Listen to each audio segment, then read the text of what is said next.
Imagine this, a European king who never set foot in Africa, turning an entire country into his personal plantation. A land the size of Western Europe, ripped apart for profit.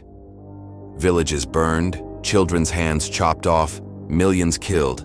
All for rubber, ivory, and the greed of one man, King Leopold II of Belgium.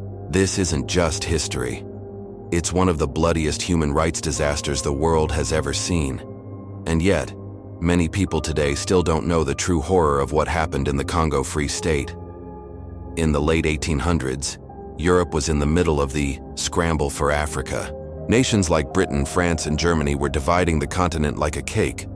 But Belgium was small and poor, too weak to claim much land. That's when Leopold II came up with a cunning plan. He pretended to be a philanthropist, talking about bringing Christianity and civilization to Central Africa. He even set up charities and international conferences, convincing European powers that he only wanted to help the natives and end the Arab slave trade. But behind the lies, Leopold had one goal: money. And in 1885, at the Berlin Conference, he got exactly what he wanted: international recognition of his personal control over the Congo Free State. Not Belgium's colony, not the world's colony, his private property. 2.3 million square kilometers, owned by one man. At first, Leopold's men focused on ivory, but soon, something far more valuable became the obsession: rubber. The late 1800s saw the explosion of bicycles, cars, and industrial machinery, all demanding rubber for tires, belts, and hoses. Congo's forests were filled with wild rubber vines, and Leopold wanted every drop of latex squeezed from them. How did they get it? By force. Entire villages were ordered to deliver impossible quotas of rubber. Soldiers from the Force Publique, the brutal colonial army, held wives and children hostage until the men returned with baskets full of rubber.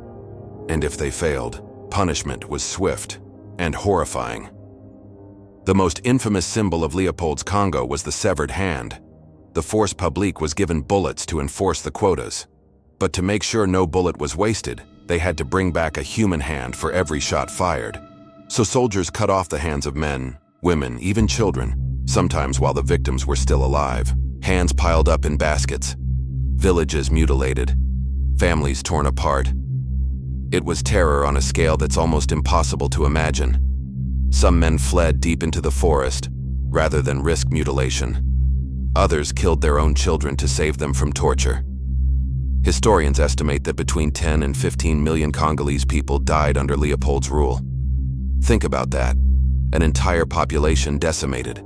Deaths came not just from executions and mutilations, but also from starvation, disease, and the destruction of traditional life. Villages were wiped off the map. Ancient cultures collapsed. And while this was happening, Leopold grew richer than any king in Europe. He built grand palaces in Belgium with Congo's wealth. He called it civilization.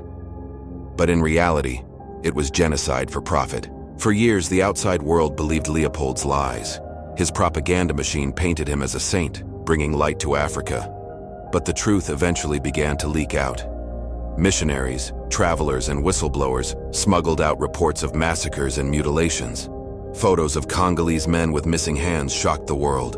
One of the loudest voices was Edmond Dean Morel, a shipping clerk who noticed that ships from Belgium carried guns and chains to the Congo and came back loaded with rubber and ivory.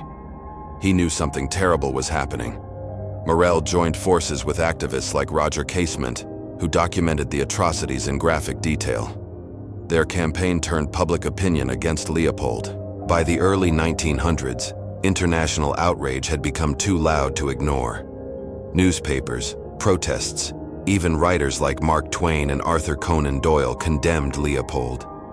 Finally, in 1908, the Belgian government forced Leopold to give up his personal colony. The Congo became an official Belgian colony, known as the Belgian Congo. But the damage was already done. Millions were dead, generations traumatized. A country scarred forever. And Leopold? He died in 1909, hated by many, but still one of the richest men in Europe, but because he killed 20 million Africans. He never faced justice for his crimes. Why does this story matter now? Because history isn't just about the past. The scars of Leopold's Congo still shape Central Africa today. The Congo remains one of the richest places on Earth in minerals and resources, yet one of the poorest in terms of human development. Why? Because West create conflicts between citizens, supply weapons to rebels, then get minerals in return. That paradox was born in the era of colonial exploitation. And today, around the world, statues of King Leopold II are being challenged. Protesters demand they be taken down. People are re-examining colonial figures not as civilizers, but as criminals. The Congo Free State reminds us of what happens when greed, racism, and unchecked power collide. It's a warning that history should never be forgotten or repeated. King Leopold II never fired a gun himself in the Congo, but his system of terror killed millions.